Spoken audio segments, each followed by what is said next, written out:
Let me introduce myself. My name is Rudy Berkelhammer. I'm the Associate Dean for the Division of Undergraduate Education, one of the co-sponsors of today's event, along with the Senate Council on Student Experience. And I would just like to welcome all of you on behalf of both the Division of Undergraduate Education and the Council on Student Experience to the 21st Celebration of Teaching. And I have to say that aside from Dr. D. Gallo, who's sitting over there, I am probably the only person that has been at the first and the 21st Celebration of Teaching. There were only 4 attendees at the first Celebration of Teaching. So she and I were, I think, the only 2 that are still surviving at UCI, right? I think that that's actually an incredible statement. Look around the room at how many people are here today. We have probably over 100 people in the room today joining us to celebrate excellence in teaching at the university. And that is, 25 times what we had 21 years ago. And the university hasn't even doubled in that time. So teaching has really grown in importance, and I'm just so pleased that we're able to honor it that way. We're here today, though, to honor some of UCI's most amazing teachers. I suspect, like you, like myself, most of the faculty and graduate students, and everybody else in the room, in fact, have somebody that they can remember, at least one person that they can remember that was a teacher that made a huge difference to them, and perhaps is why they're here at the university today. I know I can definitely remember at least one of those people. And to me, it just seems like the greatest honor to a teacher is to be that person that was so inspiring to other people and caused them to pursue their dreams, whether they were to go into academia or not.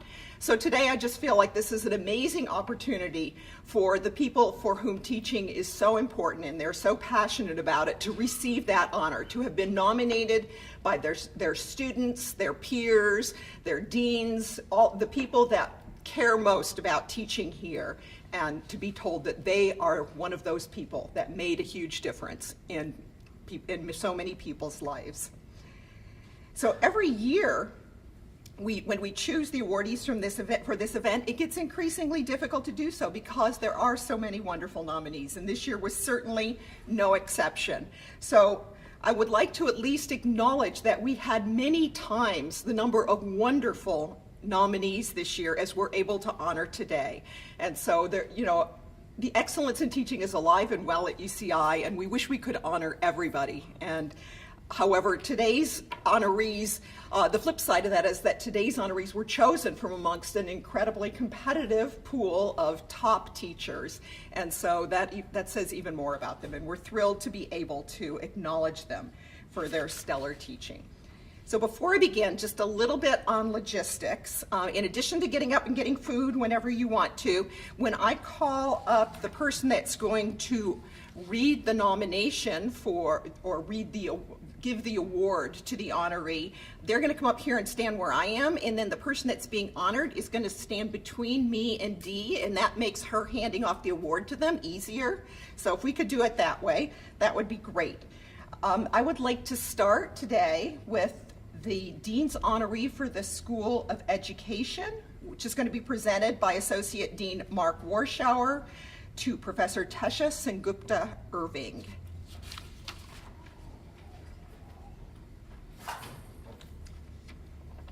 Tesha, can you come up and join me?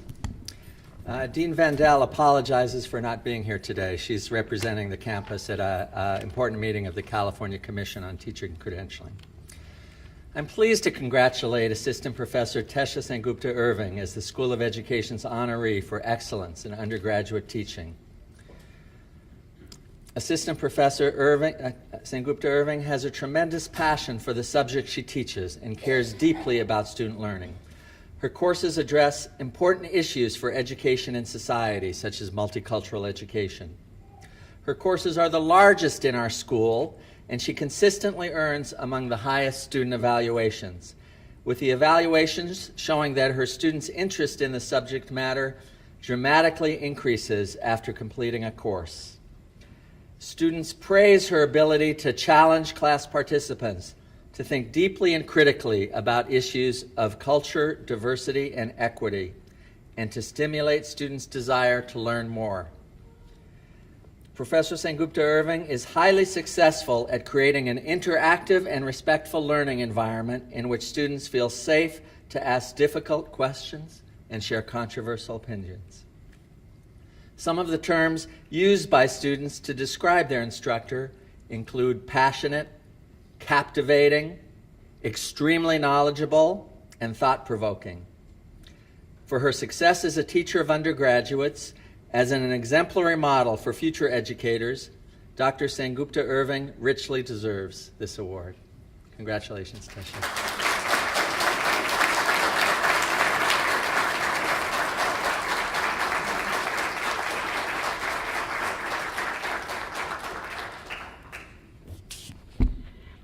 Our next honoree will be from the Dean's Honoree from the Paul Mirage School of Business, presented by Associate Dean Imran Karam to Professor Yu Zhang.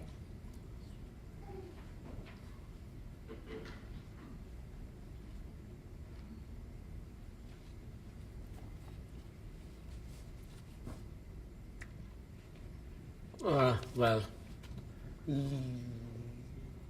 ladies and gentlemen, this is Professor Yu Zhang.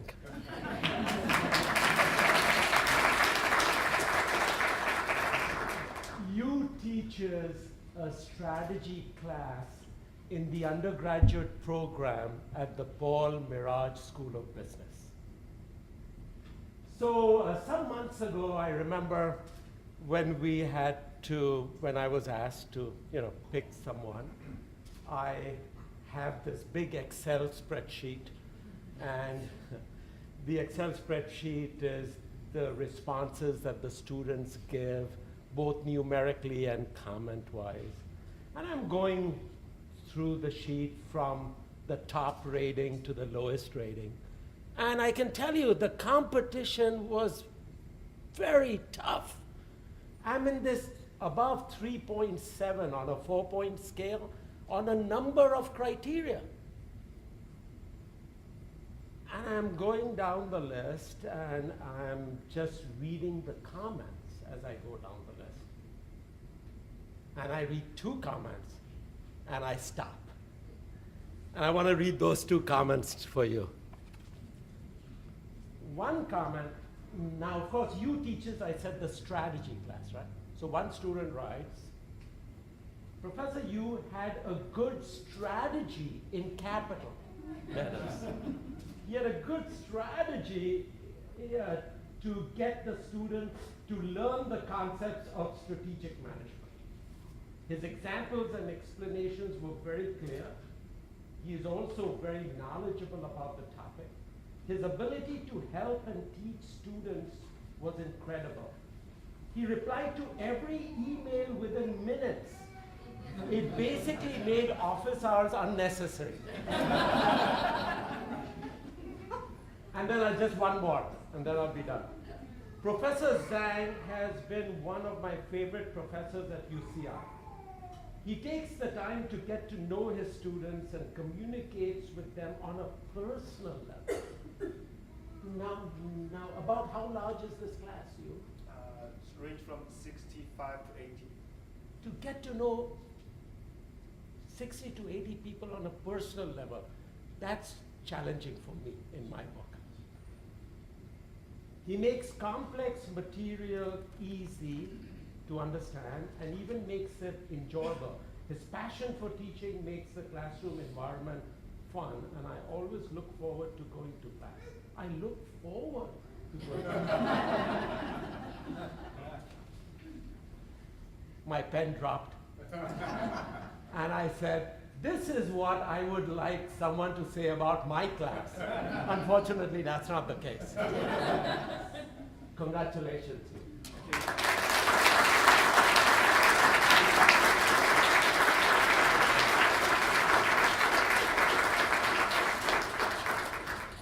Next, I'd like to call up Dr. Associate Dean Mark Petrarca to present the Dean's Honoree from the School of Social Sciences, the Dean's Honoree, Professor Charles Smith. If you would join us.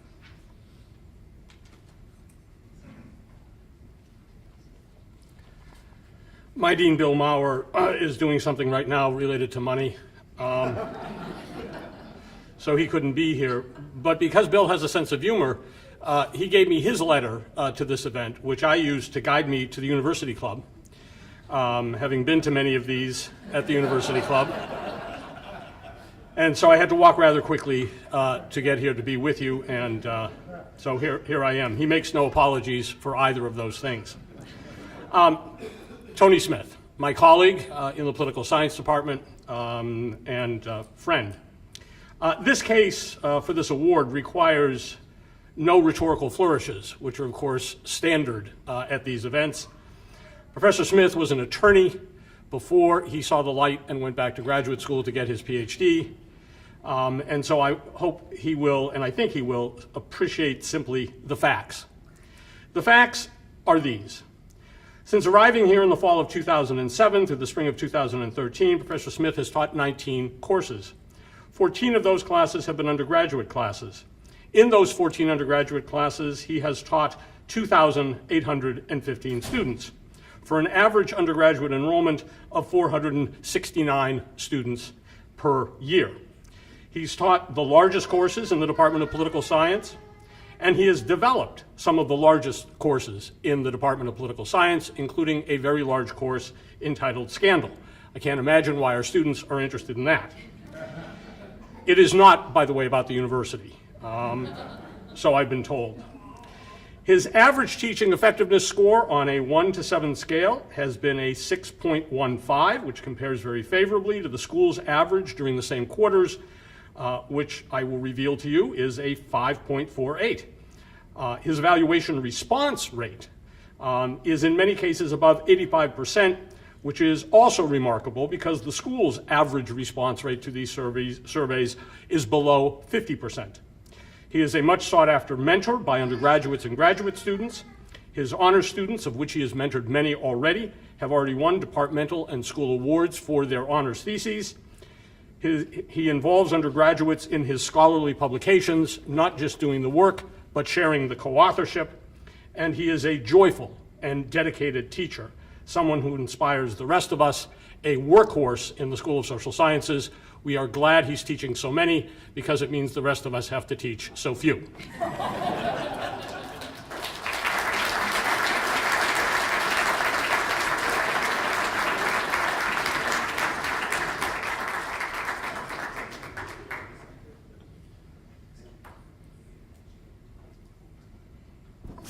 Next, if Associate Dean James Meeker would present the Dean's Honoree for the School of Social Ecology, Professor Vicki Basolo.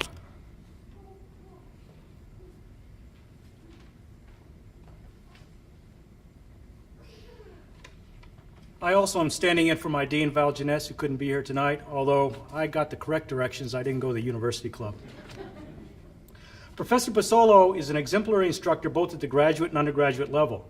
She is this year's School of Social Ecology nominee because of her extraordinary contributions to the school's undergraduate curriculum.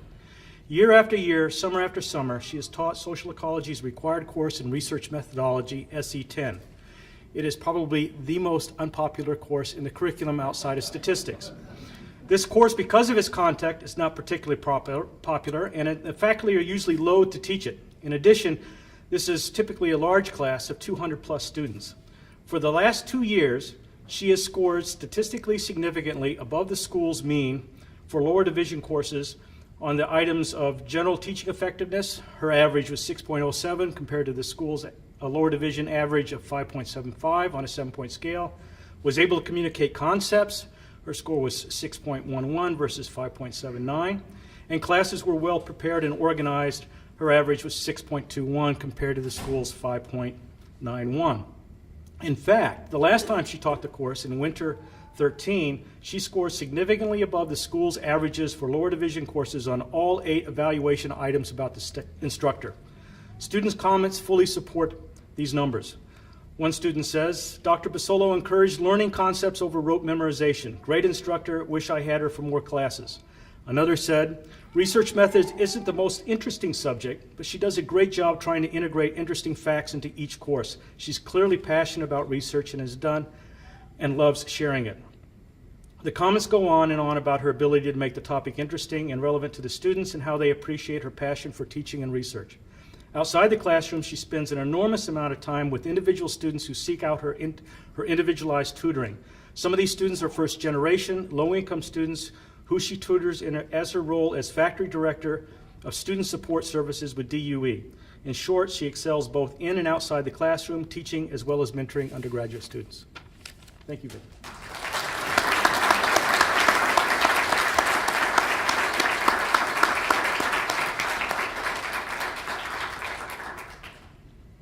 I'd like to call up Dean Kenneth Janda to present the award for the School of Physical Sciences to Professor Jennifer Prescher.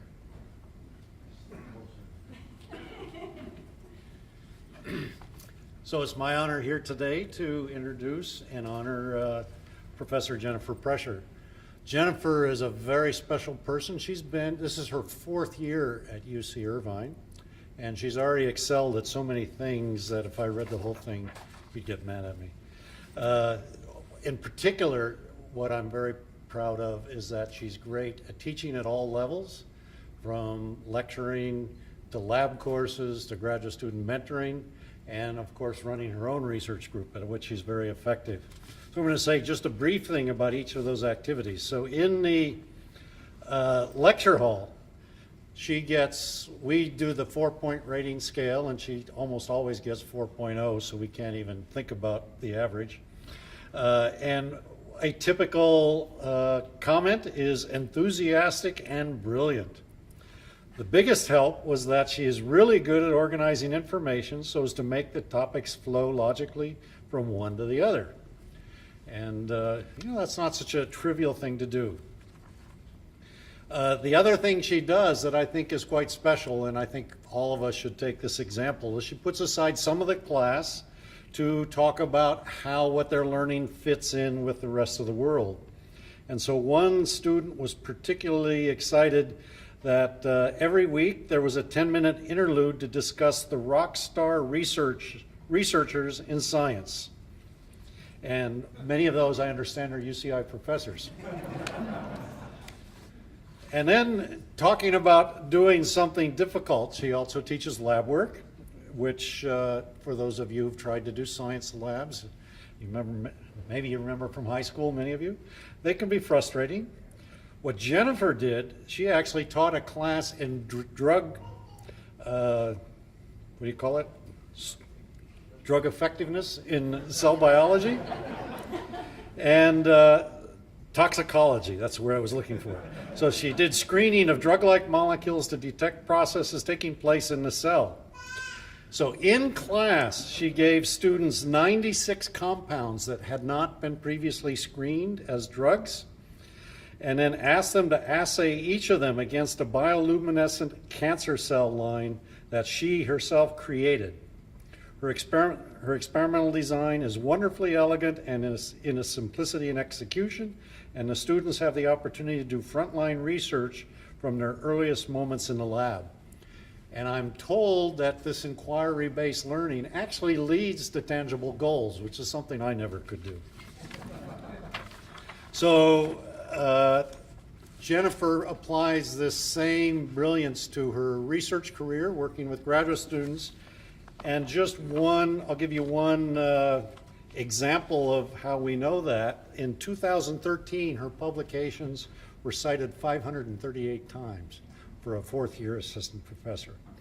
She has received an NSF Career Award, an NIH R01 grant. She's a Research Corporation Cottrell Scholar, and just an all-around excellent person that is a delightful member of our school. So, Jennifer, thank you for coming today.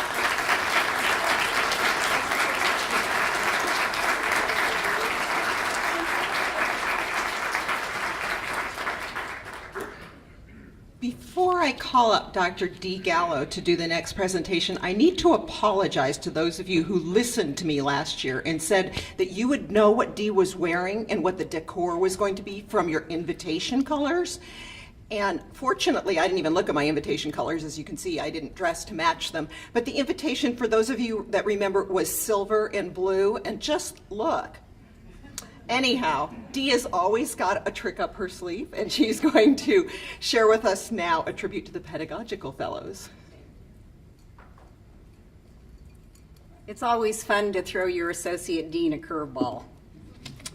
So I am here today because I have had the distinct privilege for a number of years of working with an absolutely amazing cadre of graduate students. And these folks are called the Pedagogical Fellows, or Fellows. If you don't know who they are, these are mentor TAs, and they do a phenomenal service for UCI, in particular for undergraduate education, because what they do is they take 400 to 450 brand new TAs and train them every single fall. Now, you think that's a pretty big task? Let me assure you that it really is. And what's really amazing about this is that they do it essentially as volunteers. And even though they're volunteering for this, we put them through a very lengthy and somewhat arduous selection process. So it's kind of like going through an academic job interview. First of all, they have to submit a complete dossier. That's a CV, letters of recommendation, student evaluations. After all that, they have to agree to let us film them while they're teaching. And then they meet with a consultant. And if they get through all of that, they get the joy of an hour-long committee interview. If they pass that, then they become a PF. Now, after that, they're also making a very strong commitment. And that commitment is they take a year-long course in advanced pedagogy and academic job preparation. Then they spend part of their summer designing what is essentially 2 full days of integrated, experiential, and discipline-specific training. That's pretty amazing. And you have to consider that these folks are really already some of the best and brightest in their departments. So why would they even bother? Well, they do it because they care. And they care an awful lot about undergraduate education.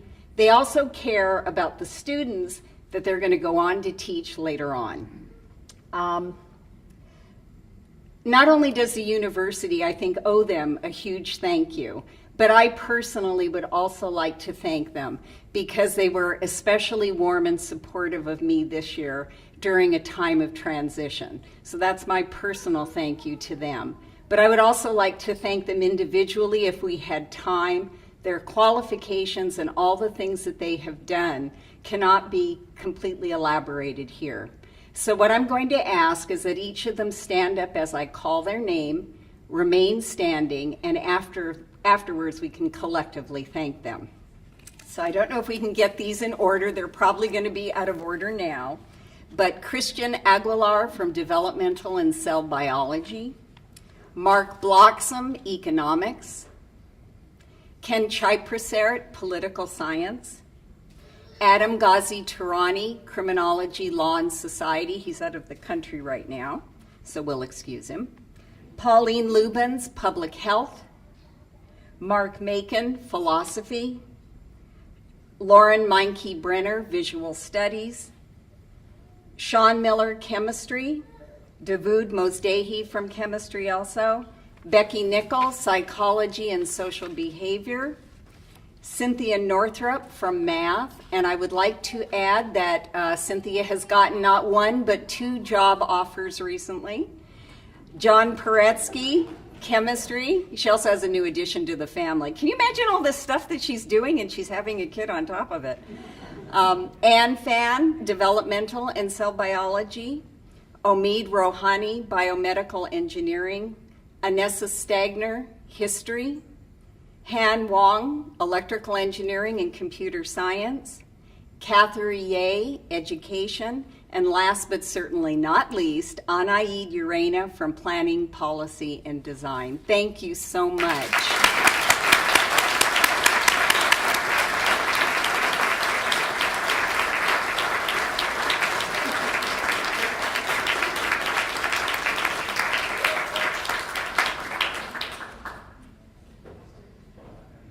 Our next award is for the Dean's Honoree for the newly named Francisco J. Ayala School of Biological Sciences, and it'll be presented by Associate Dean Michael Leon to Professor Larry Marsh. Thank you, Rudy. Larry Marsh is a longtime colleague of ours. He is a brilliant scientist with a specialty studying Huntington's disease. He's also a wonderful colleague. It is rare to see Larry without a big smile on his face, and he's a complete pleasure in every way. He teaches a course, his main teaching commitment is to a course called Eukaryotic and Human Genetics. Does anybody know what that means? Yeah, so by the end of the course, everybody in the class knows what a eukaryote is, but in addition to that, they have a deep understanding of genetics. This is an advanced genetics course. It is a very difficult course. He gives them so much work that we have to give him twice the number of teaching assistants in order for them to be able to grade all the work that he gives them. Nonetheless, they love this course because he is a wonderful, passionate, and charismatic teacher, and it's a pleasure for me to give him this award.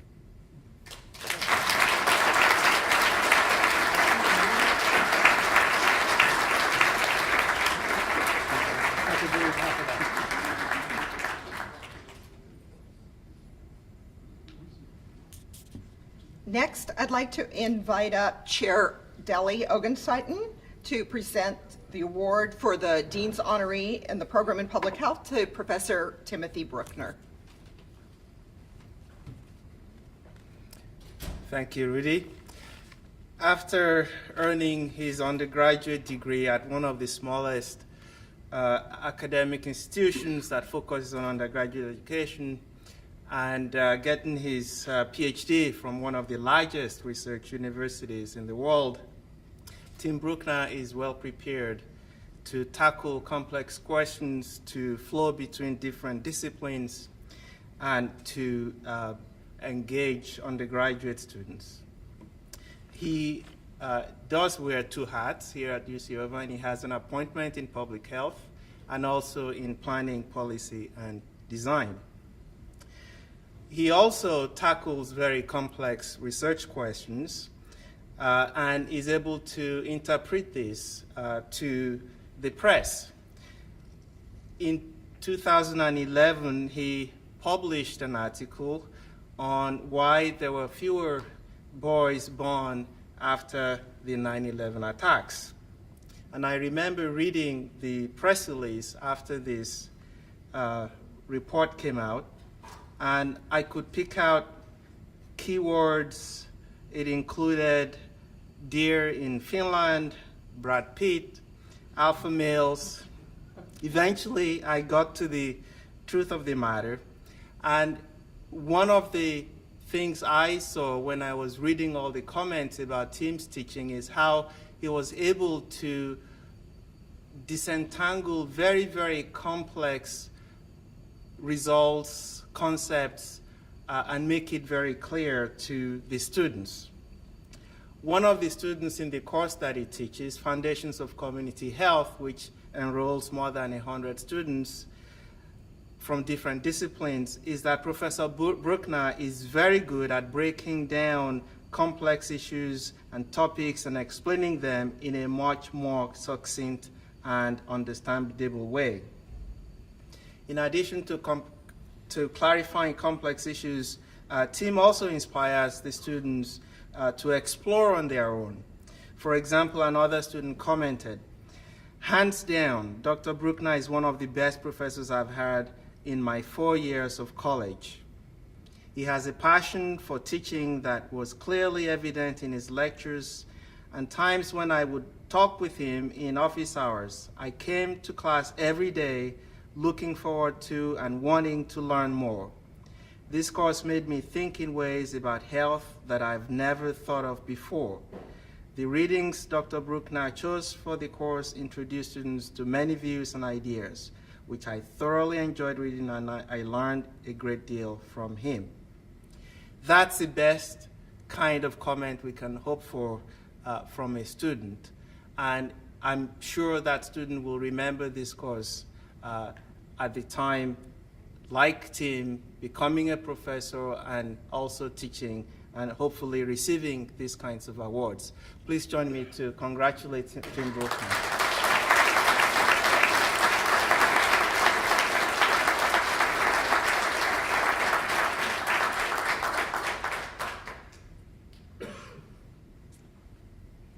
If Dean Francis Leslie would come up now to present the awards, the 2 awards to the most promising future faculty, Adelina Burciaga of Sociology and Steve Frenda of Psychology and Social Behavior.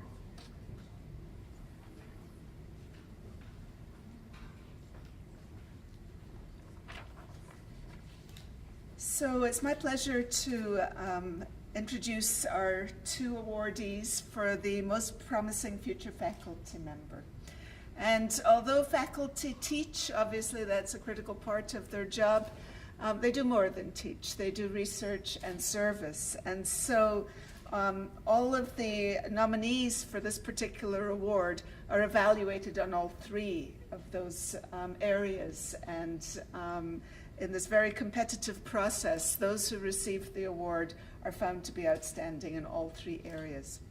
So this year it's my great pleasure to introduce Adelina Burciaga and Stephen Frenda. Adelina is a sociology student. She's demonstrated teaching excellence, her students give her rave reviews, and she is well respected and sought after TA by faculty members. Her students in their evaluations praise her accessibility, her knowledge, her organizational skills, and her sensitivity to racial issues. She's also shown her commitment to teaching excellence through her participation in the Pedagogical Fellows Program, which we just talked about. And she will be co-teaching a course for incoming Pedagogical Fellows next quarter and has trained 2 cohorts of incoming TAs. Her own research looks at risk-taking in the undocumented student movement, and it has a strong potential for students for social impact. She's already received several competitive grants, including one from UC Mexis, the Institute for Research and Labor and Employment, and the UC Center for New Racial Studies. And in terms of service, she has served as her cohort's representative to the Sociology Graduate Student Association and her program's Graduate Admissions Committee. She received the Sociology Department 2012 Outstanding Service Award. She was a co-founder of Chicano Latino Graduate Student Collective, and she has helped the graduate division by acting both as a mentor for undergraduate students in our graduate preparation programs, and by presenting workshops in the Graduate Resource Center. She recently presented a very successful workshop for postdocs, of all things, at the GRC. And on top of that, she also has a 14-month-old baby, so she has worked very hard, and I'd like to give her my sincere congratulations.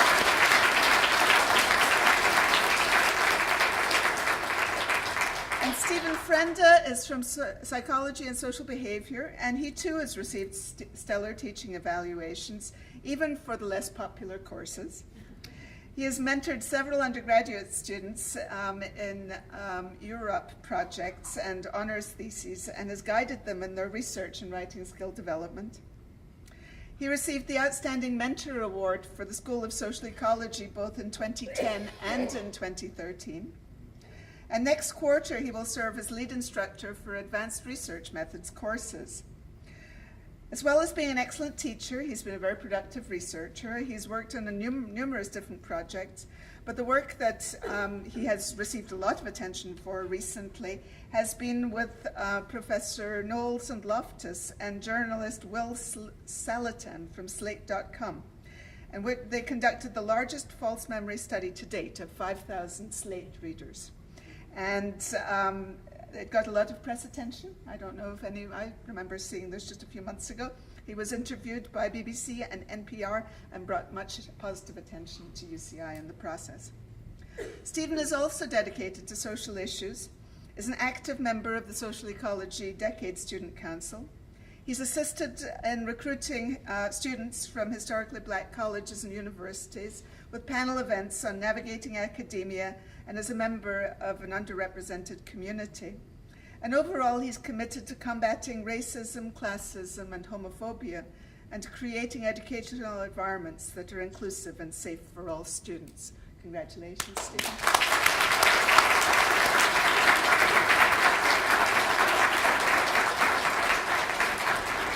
And I think that you will agree with me that the future is in good hands. Thank you.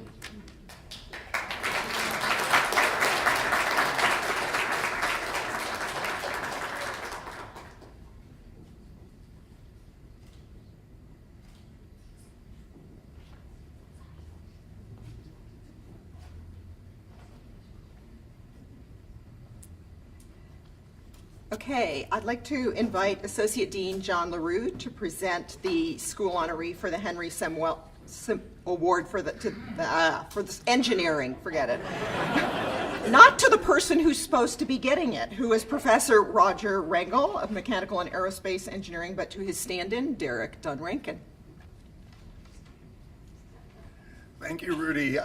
Greg Washington sends his regrets. He's on travel today, and Roger Rangel sends his regrets because he's doing what he's being honored for. He's teaching. So Roger has been a leader in our department, that's Department of Mechanical and Aerospace Engineering, in creating hybrid core classes. These are large core classes, upper division, 250 or so students, so they're large for us, small for physical sciences, I know at the lower division, but they're large for us. And what he's done is essentially videotaped his lecture, allow students to see those lectures before they come to class, and the class has been turned into a problem-solving section.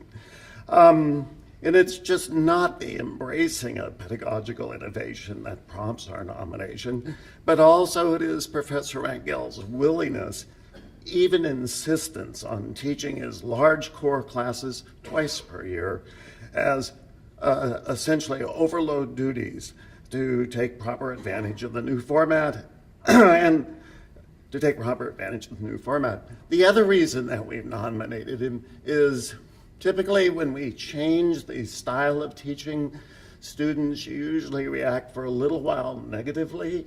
That is, they say, I'm used to a standard lecture. When we flip the classrooms, that sometimes leads to, gee, this is strange, this is new.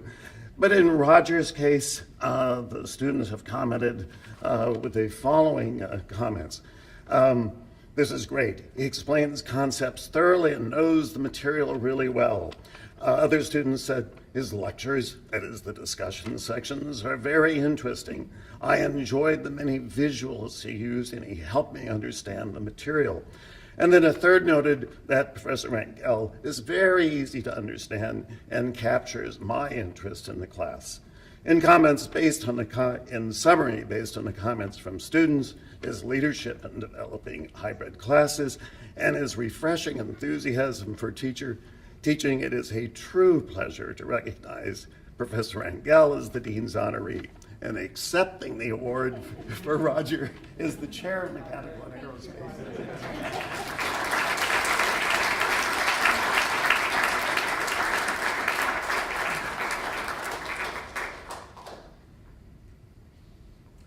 Our next honoree is the Dean's honoree for the School of Humanities, and the award will be presented by Dean George van den Abiel to Professor Roberta Wu.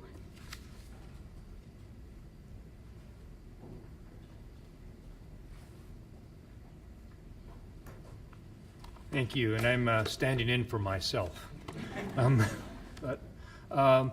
We have an extraordinary number of fantastic teachers in the School of Humanities, and every year it's very difficult to go through and decide on who is the honoree that we are going to name, and we literally have dozens to choose from. But this year there was a clear standout.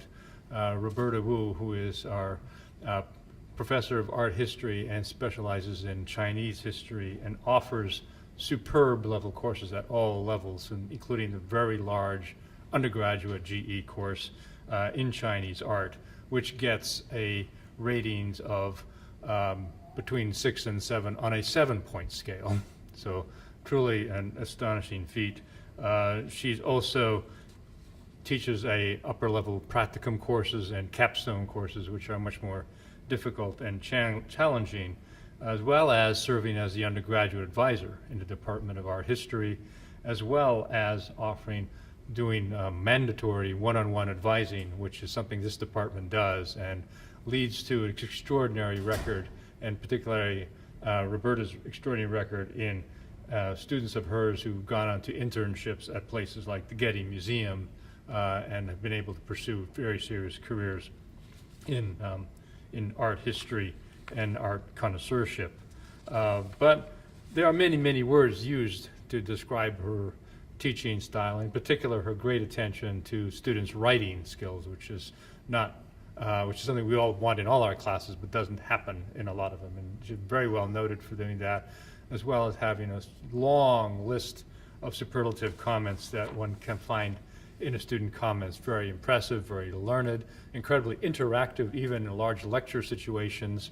But there's one comment that I wanted to read, which is a little bit long, because it really captures what is the essence of her teaching, and is really an extraordinary comment, and gives a sense, only the students can, of what it's like to be in someone's classroom. We all do these awards, but we don't really sit in each other's classes except on visitation days, but to really have a sense of what it's like. So here's a student comment that I just found really extraordinary out of many, many, many.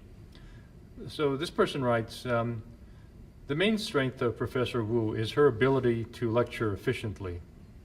She is probably the most eloquent lecturer I've encountered at this university. She never stutters and has such an amazing skill to flow from thought to thought with ease. Truly, it shows that she has such a vast knowledge for the subject matter. Her mouth just drips with information while combining a superior vocabulary to go with it. Because of this, it's very easy to listen and take notes at the same time. Sometimes it does feel like a lot of information at once. A consequence of her efficient lecturing is that she's able to talk fast as well as without stopping. But she does make the habit to restate important ideas 2 or 3 more times for her students. I also appreciate how she's not afraid to be funny in order to connect with her students when the subject matter seems esoteric at times. Honestly, she just has an energy about her that draws you in and makes you want to learn all the more. For such a class, she makes 6,000 years of Asian art history seem so easily consumable. She's the excellent and best educator for Asian arts that I've encountered. This is an undergraduate student who wrote this. So please, we honor Roberta for wonderful work.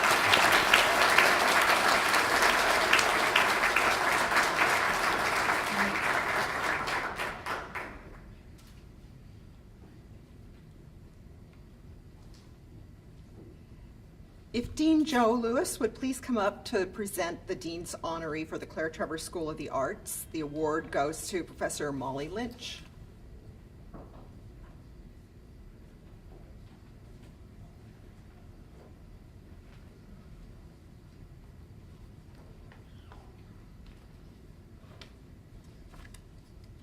Thank you, Rudy.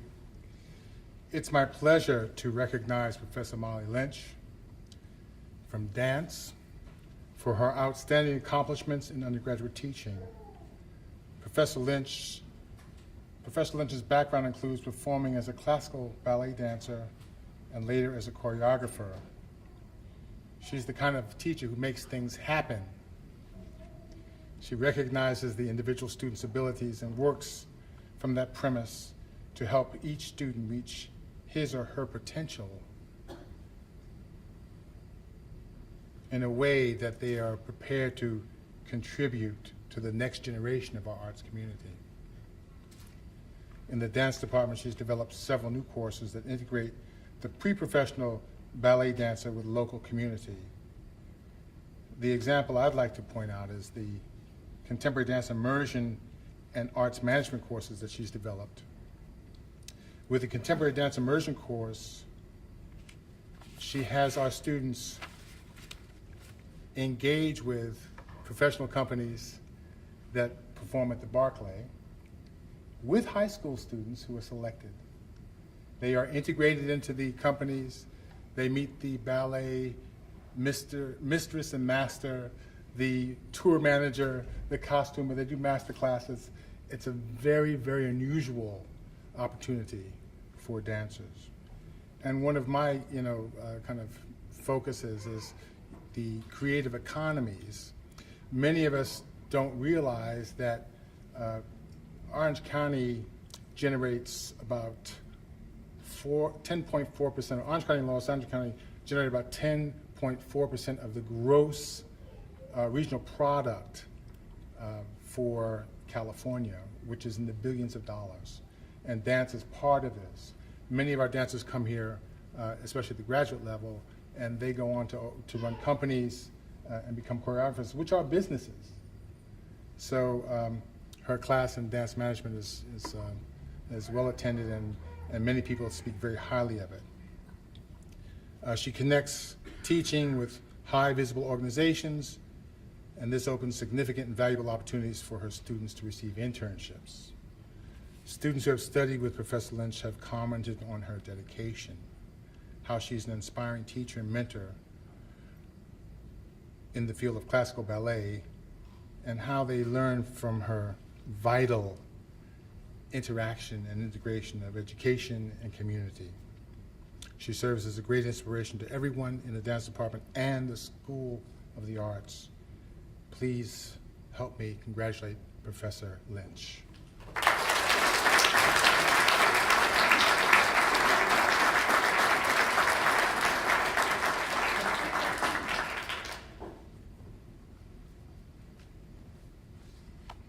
So last but not least of our school awards, the Donald Bren School of Information and Computer Sciences would like to honor Professor Charles Folks, and Dean Hal Stern will present the award.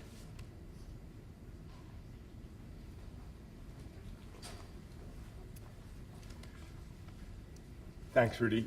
It's my pleasure to introduce and honor Professor Charles Folks, who's been with us for about 7 years, and his expertise in teaching really came to my attention a little bit more than a year ago when I was reviewing his file for tenure, which he obviously got. He's still here.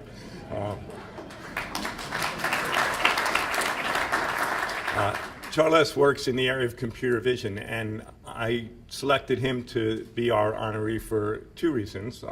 First is he, along with a colleague, have made significant contributions to the curriculum. That is, they've built up a curriculum in computer vision, which is an increasingly important area. So they've developed both undergraduate and graduate courses and a project course, so I'm highly appreciative of their efforts in that direction. The second, which is in common with with the other nominees here, is because of the outstanding evaluations and the outstanding regard with which his students hold his teaching. And when I look at the evaluations, I notice a couple of things. It usually starts with an appreciation for the knowledge of the instructor, but that's true for virtually everyone at UC Irvine. Whether they get good rankings or bad rankings, they're appreciated for being knowledgeable. And then the next thing you get are some comments about the personality of the instructor. Approachable, responsive, response to emails we heard before, not necessarily instantly in this case. But the students really appreciate that. But for me, the highest level of compliments are when you begin to hear from the students, as we have for other honorees, about the impact that the instructor has on their knowledge, on their enthusiasm for the subject. And in Charles's case, I was taken by several comments in which they talk about the clarity with which difficult concepts were expressed to help the students learn and to increase the students' level of interest in the subject matter. And the one that for me was most interesting and most compelling was a student who really said explicitly that this professor, this instructor, had inspired me to want to learn more. And I think that is really the highest compliment. I want to thank Charles for his efforts and congratulate him.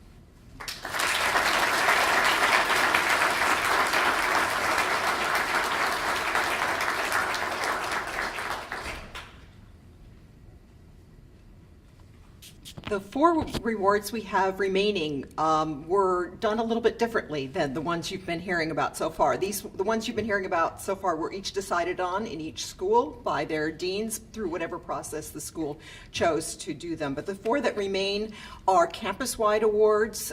It was an open nomination process. People could nominate colleagues, they could nominate their instructors, they could nominate their former instructors, and people could get multiple nominations from a variety of sources. Some schools presented nominees through committees, and lots of them were done individually. So it's a real mix of nomination processes, but it was all completely open and anybody could be nominated for them. And then there was only one individual chosen for each of the 4 awards, and the choices were made by faculty on the Senate Council for Student Experience, and each award was read by multiple faculty and rated by them.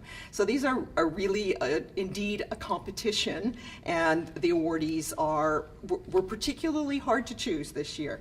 We're going to start with the first one, which is the Instructional Technology Innovation Award. And the award will be presented by Shohreh Bozarg-Mary, who's the Director of Academic and Network Applications, to Dr. Joanne Christofferson of Social Sciences.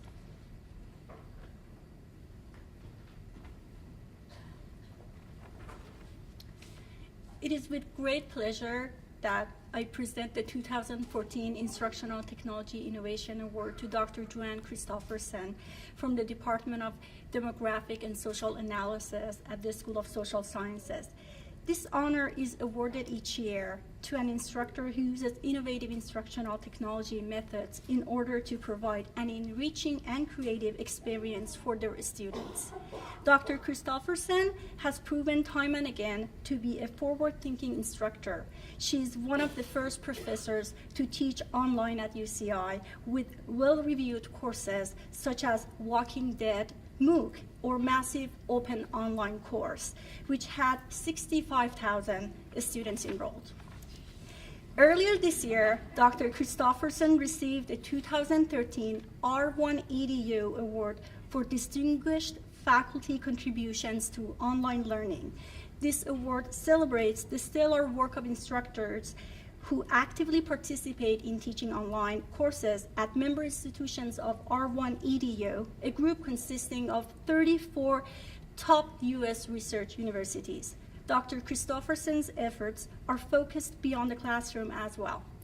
She has been instrumental in helping her colleagues create and instruct online courses by developing training modules for them. She also supports an online community for students in which they can discuss and collaborate both in and out of her courses. Dr. Christofferson mentors many teaching assistants by imparting on them her wisdom regarding online instruction. Please join me and the rest of the Office of Information Technology in congratulating Dr. Christofferson on her outstanding achievement and the many successes that are sure to follow.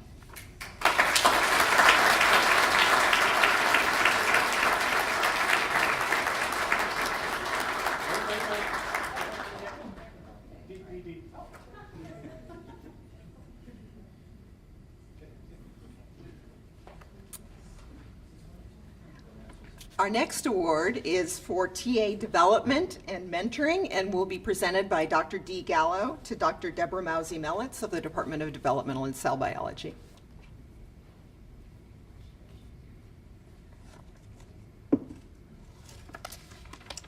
Doing double duty on this one, so you can move a little closer. I also wanted to mention that each of the recipients of the last 4 awards that you hear about today also receives $1,000 for their professional development accounts.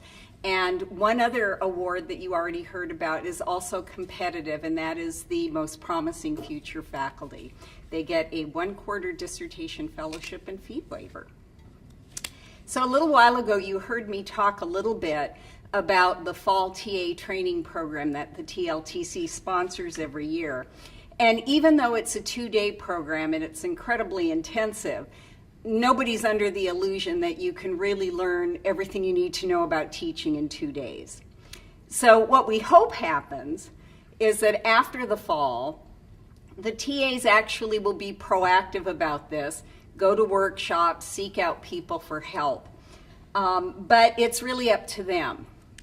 I think one of the things that they can do that can be most helpful to them is if they actually have a mentor from the discipline who can create very formalized occasions for them to learn about the pedagogy from their own discipline, model for them effective alternative teaching strategies, and also really reinforce for them that college-level teaching is a noble profession. And this doesn't happen unless people make it happen. And fortunately, UCI does have people who make it happen, and that is why every year we give an award for TA professional development and mentoring. This year, I'm very pleased to present the award to Dr. Deborah Mauzy-Melitz, who's from Developmental and Cell Biology in the Francisco J. Ayala School of Biological Sciences. Deborah received multiple nominations for this award, so her contributions definitely have gone noticed. She trains about 22 new TAs a year. I guess maybe some of them are experienced. But she's training them for classes that sometimes have enrollments of 1,200 students. So that's an awful lot of students that she impacts, who in turn then impact an awful lot of the undergraduates. She engages them in active learning and also actually gets them reading some of that pedagogical literature in the STEM disciplines. She's even had them look at that literature and see it as the basis for some of the core competencies that one of the premier professional organizations in science says that science students should really try to achieve. And then she has them compare them to the core competencies that are actually offered in the department to see how much alignment there is. In addition to giving them lots of good strategies for active learning, she knows that that's also not enough, because practice without reflection and discussion is only kind of halfway to the point where you need to be. In order to give them as much input as possible, she observes them teaching and gives them feedback. She also helps them to interpret the evaluations that they get from their students. Now, a lot of these courses, you've kind of heard a theme tonight that a lot of the honorees have something to do with writing. And a lot of her courses have a very strong writing component to them. So in addition, the TAs are learning something about scientific rhetoric and how to integrate it into the curriculum, how to teach writing, and how to give students effective feedback as they're trying to produce that type of rhetoric. Her involvement in this has not just benefited the students in biology, because she actually worked with the Division of Undergraduate Education, the campus writing coordinator, and also with us at the TLTC to help produce an online tutorial for academic honesty. So she and her TAs not only contributed content for that online tutorial, but they beta tested it and then used the data to help us improve this online tool. The tool is now being used in Writing 39, so a lot of students are getting the benefit of their work.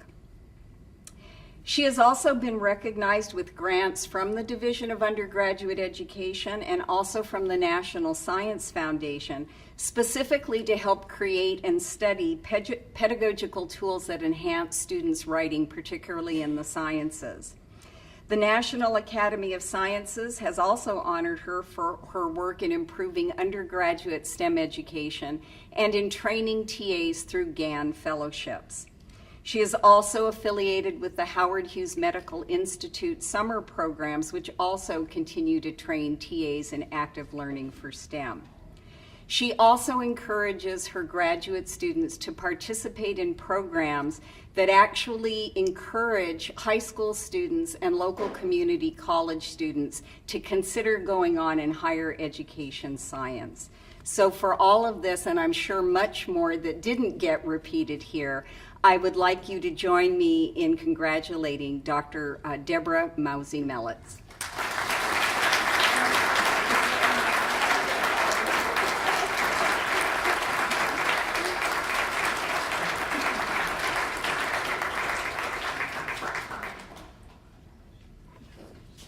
The next award I get to present, which is pretty exciting, and it's for the Lecturer of the Year, and I'd like to invite Jeanette Castellanos to come up as our awardee.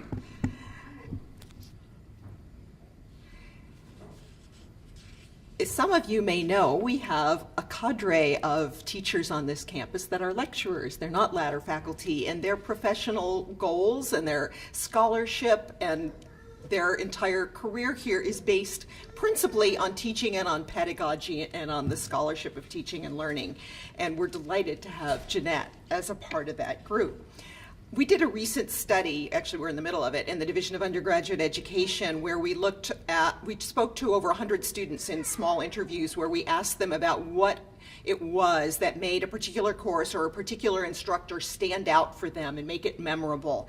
And they told us pretty consistently 3 different things, and one of them was respect. and another one of them was passion, and a third of them was relevance. And Jeanette got so many nominations that drove home all of those things that I think she embodies these hallmarks of what makes teaching and a teacher memorable. And I'd like to read you some information that we got in her many, many nominations from faculty, staff, deans, students, former students. I don't even know who they all were, but there were a lot of them. So the overwhelming message we got was extremely consistent. Jeanette's a wonderful teacher and mentor. She's been an inspiration and role model to so many who have worked for her. You might ask how many have worked under her. Well, 15 years ago, Jeanette was named the director of the Social Science Academic Resource Center, or SARC, as it's called. I think you have to on that double S at the beginning. And she also became a lecturer in the School of Social Sciences at about that time. She has served as the coordinator for the social science major within the school, and she directs the social science honors program, and in those capacities has taught over 100 classes to more than 3,000 students. She's had a huge impact. To this date, she's placed over 140 students in graduate school, both at the master's and doctoral level. And many of her mentees are professionals in academia, they're top administrators at flagship universities, they're tenure-track faculty and community leaders. And many of them profess that she was the central person to their pursuit of a graduate education and the educator that had the greatest influence on them in their time, not just here, but after. Some of them for over a decade after continue to say she's their life mentor. And I'd like to read you a couple of their quotes because my summarizing it doesn't do justice to it. I had the greatest honor of being on Dr. Castellanos' research team from 2001 to 2003, a while ago. It opened so many doors of opportunity that I never knew existed. In fact, I did not know I was capable of exceeding my own expectations until I met her. In 2006, I became the first in my family to obtain a postgraduate degree when I received my master's in education and counseling psychology. Another student reports, Dr. Castellanos has been by far the greatest influence in helping me reach my highest potential by cultivating my confidence, self-esteem, and critical thinking skills. Her mission has always had purpose and meaning. It was never just about students achieving academic success. Rather, it was about planting seeds in each of her students so that in turn, we too can become mentors and make great contribution to the lives of others. After 13 years, I am so proud to call Dr. Castellanos my lifelong mentor. Another, Dr. Castellanos remains one of the most influential and inspirational people I have ever crossed paths with. When I was a student in her class, Dr. Castellanos would personally go out of her way to ensure we were not only learning the information, but becoming truly immersed in the understanding and application of the material. My most memorable experience at UCI was when I was in her Social Science 193 series. Dr. Castellanos created a unique learning environment where she motivated us to apply what we were learning in the classroom to the community, to step outside of our comfort zone and build a connection with the world around us, and to grow as social scientists, but most importantly, as people. She is passionate and fully committed to each one of her students, seeing the best in them, even when they are unable to see it in themselves. You can see that the effect that Jeanette has had in the classroom extends for a lifetime with her students, and she embodies all of the things that make a wonderful teacher, and I'm delighted to be able to award her the Lecturer of the Year Award for 2014.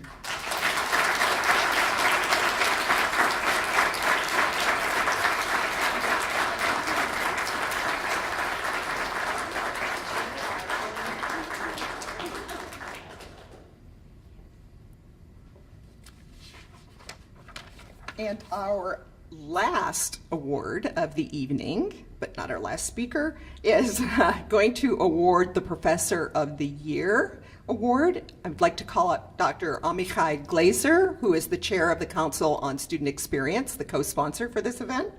and he's going to present it to Professor Marcelo Wood of the Department of Neurobiology and Behavior.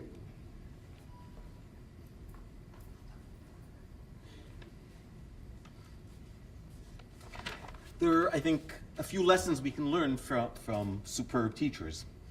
One, it appears that research and teaching really do go together, that they're not separate things. And among Professor Wood's many accomplishments or evidence of his research is he has published in one of the premier journals in the world, Proceedings of the National Academy of Sciences. He's received grants from the National Institutes of Health on studying memory. So it's delightful to see that the two go together. Second, it appears that good teachers have been good teachers or have worked on it for many years. In 1996, Professor Wood, I'm sorry, he wasn't a professor then, in 1996, student Wood received the Graduate Student Teaching Award from Princeton University. He got better and better. In 2009, 2010, he got the Distinguished Professor Award for Teaching from UCI. Third, it seems that great teachers are able to teach a variety in different ways. He has taught a freshman seminar for about a few students on molecules to memory. He has mentored many undergraduate students in his lab. In 2000 alone, there were 11 of them. And he has taught, and I think most remarkably, extremely large introductory course in biology, co-taught 3 sections for a total of over 1,200 students. So almost a quarter of all undergraduates at UCI have had Professor Wood as a teacher. It appears that being a good teacher is immensely hard work. So looking, for example, at his overheads and handouts, they are beautifully done, they are carefully done, they are thorough. It's not just the time spent in the classroom or the time just talking to students. So one student, given all this, maybe will understand why the student said Dr. Wood is awesome. We're delighted to give him an award for Professor of the Year.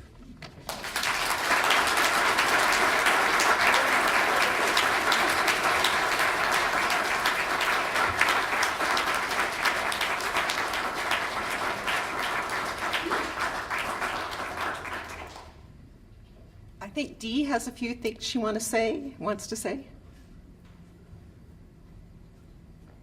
I want to make sure that I thank the many people who help this event take place every year, because it doesn't just happen by itself. I'd first like to thank Brenda Fisher at the back of the room, who helped check everybody in. And also the crew from Media Services, Ian Granger.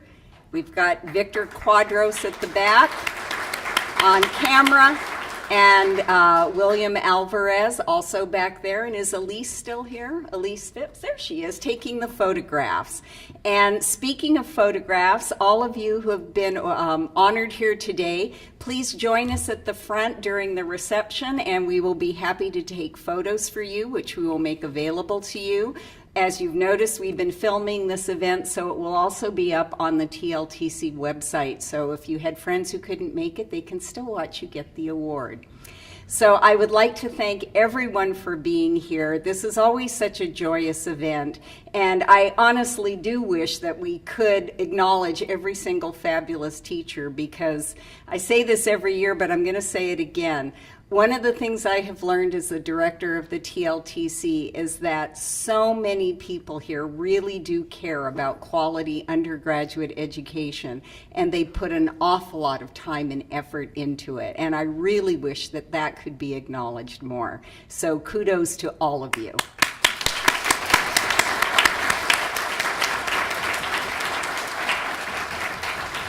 And last but not least, I would like us all to thank Dee Gallo for putting on this spectacular event.